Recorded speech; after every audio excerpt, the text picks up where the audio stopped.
അവൻ്റെ വിശാലമായ റഹ്മത്തുകൊണ്ട് നാം ഏവരെയും അനുഗ്രഹിക്കുമാറാകട്ടെ. അറിഞ്ഞും അറിയാതെയും ഒക്കെ ജീവിതത്തിൽ ഇതുവരെ ചെയ്തുപോയ സർവ തെറ്റുകുറ്റങ്ങളും പടച്ച റബ്ബ് അവൻ്റെ ഔദാര്യം കൊണ്ട് നമുക്കേവർക്കും പരിപൂർണമായി മഗ്ഫിറത്ത് തന്ന് മാപ്പ് തന്ന് അനുഗ്രഹിക്കട്ടെ. രോഗങ്ങൾ, ബലാകൾ, മുസീബത്തുകൾ, ഇടങ്ങേറുകൾ, ശാരീരിക, മാനസിക, സാമ്പത്തിക പ്രതിസന്ധികൾ, പ്രയാസങ്ങൾ എല്ലാത്തിനും ശിഫ തന്ന്, സലാമത്ത് തന്ന്, സമാധാനം തന്ന്, ആഫിയത്ത് തന്ന്, സൗഖ്യം തന്ന് അല്ലാഹു അനുഗ്രഹിക്കട്ടെ. മരിച്ചുപോയവർ നമ്മുടെ കാരണവന്മാർ, തൊട്ടടുക്കൽ പള്ളിക്കാട്ടിൽ 6 അടി മണ്ണിൽ അന്ത്യവിശ്രമം കൊള്ളുന്ന മുഴുവൻ മുഅ്മിനീങ്ങൾ, മുഅ്മിനാത്തുകൾ, ഖബറാളികൾ, പടച്ച റബ്ബ് പരിശുദ്ധമായ ഈ ദിവസത്തിൻ്റെ വെളിച്ചം കൊണ്ട് അവരുടെ ഖബറിൽ സന്തോഷം നൽകട്ടെ. നാളെ പരിശുദ്ധ ജന്നത്തുൽ ഫിർദൗസിൽ കൂടാൻ അവർക്കും നമുക്കും അല്ലാഹു തൗഫീഖ് നൽകട്ടെ. ആമീന ബിറഹ്മതിക യാ അർഹമർ റഹീമീൻ. ബഹുമാനമുള്ള സത്യവിശ്വാസികളെ, അതിയായ ആഗ്രഹങ്ങളും അതുപോലെ മോഹങ്ങളും മുസ്ലിമായ മനുഷ്യന് പാടില്ലാത്ത കാര്യങ്ങളാണ് എന്നാണ്. അതിമോഹങ്ങളും ദുരാഗ്രഹങ്ങളും ഈമാനുള്ള ആളുകൾക്ക് ഉണ്ടാകാൻ പാടില്ലാത്ത ദുർഗുണങ്ങളാണ്. ആഗ്രഹങ്ങൾക്കും മോഹങ്ങൾക്കും പരിധി നിശ്ചയിക്കപ്പെട്ടവരാണ് വിശ്വാസികളായ നമ്മൾ. ശബ്ദം ചെറുതായിട്ട് അടഞ്ഞിട്ടുണ്ട്. ചെറുതും വലുതുമായ എല്ലാ അസുഖങ്ങൾക്കും അല്ലാഹു നമുക്ക് പൂർണ്ണ ശിഫ തന്ന് അനുഗ്രഹിക്കട്ടെ. മുസ്ലിമിനെ സംബന്ധിച്ചിടത്തോളം നമ്മുടെ ആഗ്രഹങ്ങൾ, നമ്മുടെ മോഹങ്ങൾ, ഇതിനൊക്കെ പരിധിയുണ്ട് എന്നാണ്. മറ്റൊരാളുടേത് നമ്മൾ ആഗ്രഹിക്കാൻ പാടില്ല.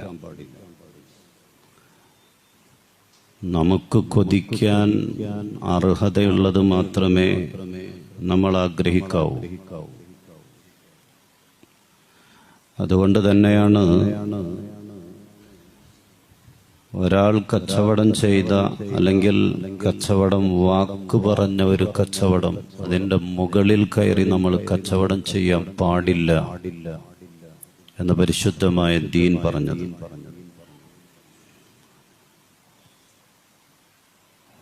ഒരാൾ കച്ചവടം വാക്ക് പറഞ്ഞിട്ടേയുള്ളൂ, ഇതിന്റെ മുകളിൽ കയറി നമ്മൾ കച്ചവടം ചെയ്യാൻ പാടില്ല.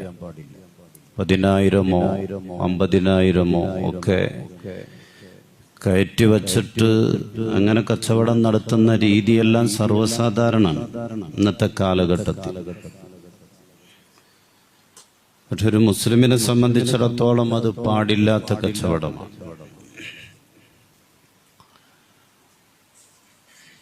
മറ്റൊരാളുടേത് എന്ന് അവകാശപ്പെടാൻ പറ്റുന്നത് എന്നല്ല, നമുക്ക് അവകാശപ്പെടാൻ പറ്റുന്നത്, ആഗ്രഹിക്കാൻ പറ്റുന്നത്, അത് മാത്രമേ നമ്മൾ ആഗ്രഹിക്കാവൂ. അല്ലാത്തത് ദുരാഗ്രഹമാണ്.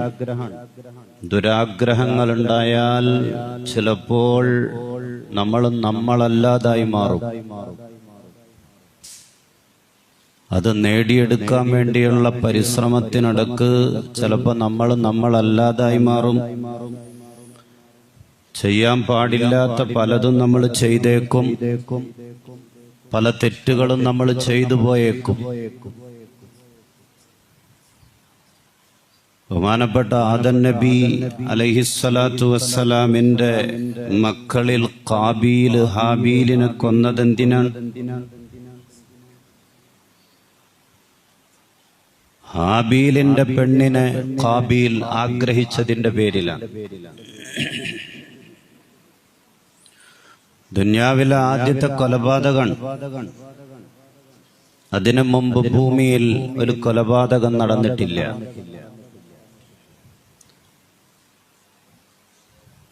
ആദം നബി അലൈഹിസ്സലാത്തു വസ്സലാമിന്റെ മക്കൾക്കിടയിൽ നടന്ന സംഭവമൊക്കെ നമുക്കറിയാം. ഖാനന്ന ഇമൻ, ഹാബീൽ ഉറക്കത്തിലായിരുന്നു. ഫജാഅഹു ഖാബീൽ, ഉറങ്ങിക്കിടക്കുന്ന സഹോദരൻ ഹാബീലിന്റെ അടുക്കലേക്ക് ഖാബീൽ വന്നു. എന്നിട്ട് വലിയൊരു കല്ലെടുത്തിട്ട്, സഹോദരന്റെ തലയിലേക്ക് വലിയൊരു കല്ലെടുത്തിട്ട് സ്വന്തം സഹോദരനെ കൊന്നു. ഈ ഭൂമിയിലെ ആദ്യത്തെ കൊലപാതകം. ഹാബീലിന് അവകാശപ്പെട്ട പെണ്ണിനെ വിവാഹം കഴിക്കാൻ ഖാബീൽ ആഗ്രഹിച്ചതാണ്. ബഹുമാനപ്പെട്ട ആദം നബി അലൈഹിസ്സലാം ഫഅമറഹു, ആദം നബി അലൈഹിസ്സലാത്തു വസ്സലാം, നീ വിവാഹം ചെയ്യേണ്ടത് ലബൂദ എന്ന സ്ത്രീയെയാണ് എന്ന് ഖാബീലിനോട് പറഞ്ഞപ്പോ ഫലം യഅ്തമിർ, അത് കേൾക്കാൻ തയ്യാറായില്ല ഖാബീൽ. എനിക്ക് ഇഖ്ലീമയെ വേണം, അവളെ ഞാൻ വിവാഹം കഴിക്കും. വസജറഹു, ആദം നബി അലൈഹിസ്സലാം മുന്നറിയിപ്പ് കൊടുത്തു. വലം യസ്തജിർ, ആ മുന്നറിയിപ്പും ഉൾക്കൊള്ളാൻ, സ്വീകരിക്കാൻ, എന്നിട്ട് പിന്മാറാൻ ഖാബീൽ തയ്യാറായില്ല. അവസാനം കൊന്നുകളഞ്ഞു സ്വന്തം സഹോദരനെ. തലയിലേക്ക് വലിയൊരു ഭാരമുള്ള കല്ലെടുത്ത്. ഭൂമിയിലെ ആദ്യത്തെ കൊലപാതകമാണ്. തനിക്ക് അവകാശപ്പെടാൻ അർഹതയില്ലാത്തത് ആഗ്രഹിച്ചതിന്റെയും കൊതിച്ചതിന്റെയും പേരിൽ മറ്റൊരാൾക്ക് അവകാശപ്പെട്ടത് ആഗ്രഹിച്ചതിന്റെ പേരിൽ. ദുരാഗ്രഹങ്ങൾ മനുഷ്യനെ വേണ്ടാത്തതെല്ലാം ചെയ്യിപ്പിക്കുന്നതാണ്. വേണ്ടാത്ത തെറ്റുകളുടെ വഴികളിലൂടെ സഞ്ചരിപ്പിക്കും. അതിയായ ആഗ്രഹങ്ങളും ദുർമോഹങ്ങളും ഒരു മനുഷ്യനുണ്ടായാൽ, അതുകൊണ്ട് അതിനെയൊക്കെ കടിഞ്ഞാണിടാനുള്ള വഴി എന്താണ്? അക്സിറൂ ദിക്റ ഹാദിമിൽ ലദ്ദാത്ത്, സർവസുഖങ്ങളെയും തകർത്തു കളയുന്ന, ഇല്ലാതാക്കി കളയുന്ന മരണത്തെ ഓർക്കുക. അതല്ലാതെ മറ്റൊന്നുമില്ല എന്നാണ്. എന്നല്ലെങ്കിൽ നാളെ ഞാൻ ഈ ദുന്യാവിൽ നിന്ന് വിട്ടുപിരിഞ്ഞു പോകേണ്ടവനാണ് എന്നുള്ള ഒരു ചിന്ത മനസ്സിൽ എപ്പോഴും കൊണ്ടുവന്നാൽ ആഗ്രഹങ്ങൾ കാട് കയറാതിരിക്കുന്നതാണ്. എല്ലാത്തിനൊരു പരിധി ഉണ്ടാകും.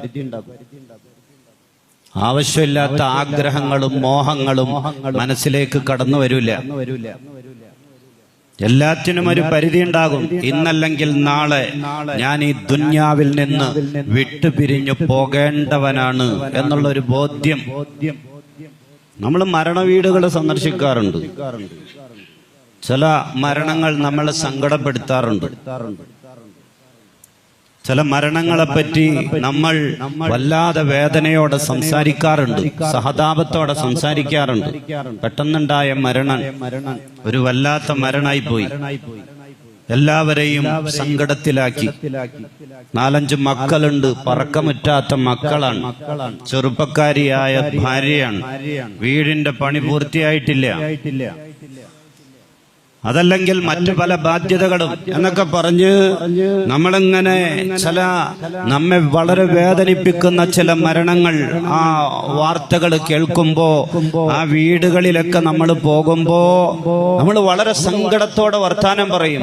നമ്മൾ സഹതാപ വർത്താനങ്ങൾ പറയും. ഇന്നല്ലെങ്കിൽ നാളെ ഇങ്ങനത്തെ ഒരു മരണം എനിക്കും ഉണ്ടായേക്കും എന്ന് ചിന്തിക്കുന്നവരുടെ എണ്ണം കുറവാണ്.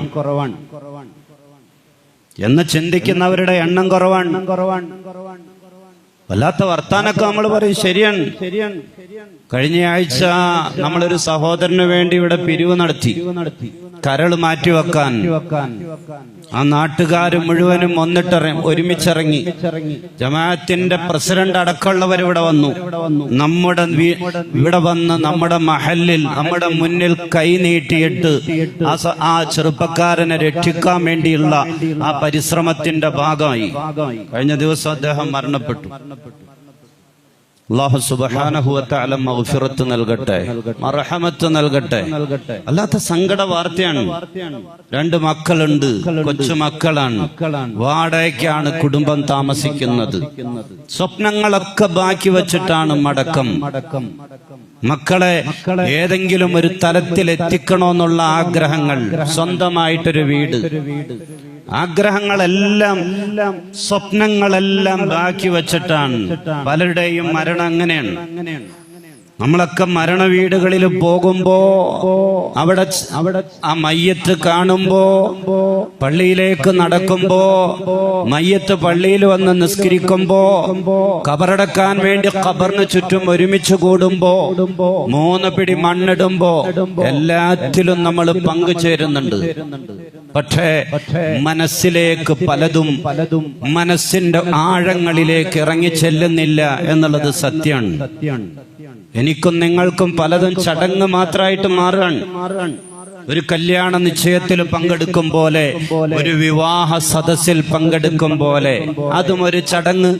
അവിടെയും കുറെ ആളുകൾ കൂടുന്നു, ഇവിടെയും കുറെ ആളുകൾ കൂടുന്നു. പലപ്പോഴും അങ്ങനെയായി പോകാൻ ആളുകൾ കൂടുന്ന ഒരു ചടങ്ങായി മരണങ്ങളും അതിനുവേണ്ടിയുള്ള ഒരുമിച്ച് കൂടലുകളും മരണാനന്തര ചടങ്ങുകളും ഒക്കെ മാറിപ്പോകാണ്.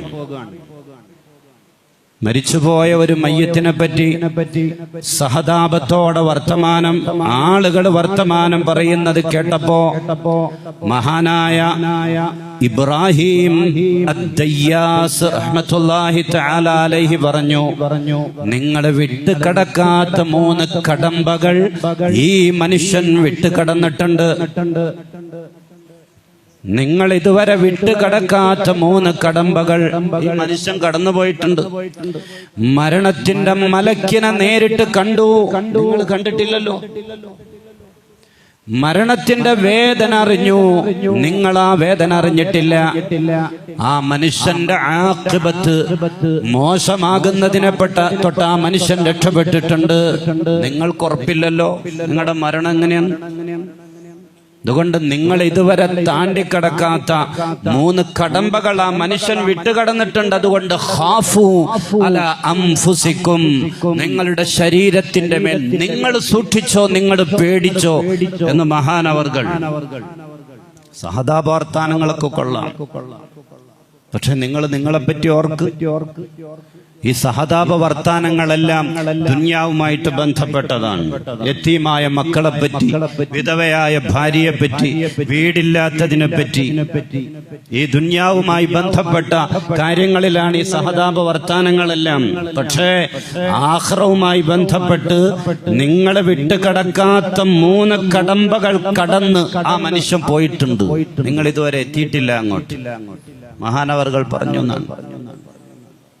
ഇടക്ക് മരണത്തെപ്പറ്റി ഓർക്കണം. നമ്മൾ ഇടക്ക് മരണത്തെപ്പറ്റി വഅ്ള് പറയണം. ഈ ദുനിയാവിലെ ആഗ്രഹങ്ങൾക്ക് കടിഞ്ഞാണിടാൻ, അതിമോഹത്തിന്റെയും ദുരാഗ്രഹത്തിന്റെയും വഴിയിലൂടെ നമ്മൾ സഞ്ചരിക്കാതിരിക്കാൻ, അതല്ലാതെ മറ്റൊരു വഴിയില്ല. മരണത്തിന് പ്രത്യേകിച്ച് കാരണമൊന്നുമില്ല. അഹമ്മദാബാദ് വിമാനാപകടത്തിന്റെ കാരണം എന്താണ്?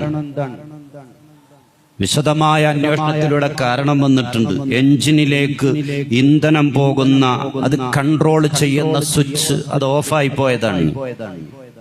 അത് ഓണായിരുന്നു, പക്ഷെ അത് ഓഫായി. ആരോഫ് ചെയ്തു? ആ ചോദ്യത്തിന് മറുപടി ഇല്ല. പ്രത്യേകിച്ച് കാരണമൊന്നും വേണ്ട.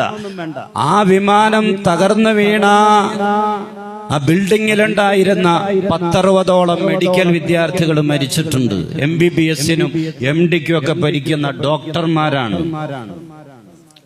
ഒരു വിമാനം ഇങ്ങനെ ഞങ്ങളുടെ തലക്ക് മുകളിലേക്ക് വന്ന് തകർന്നു വീണ് ഞങ്ങൾ ഈ ദുനിയാവിൽ നിന്ന് പോകേണ്ടി വരും എന്ന് മനസ്സിൽ പോലും വിചാരിച്ചിട്ടില്ലല്ലോ.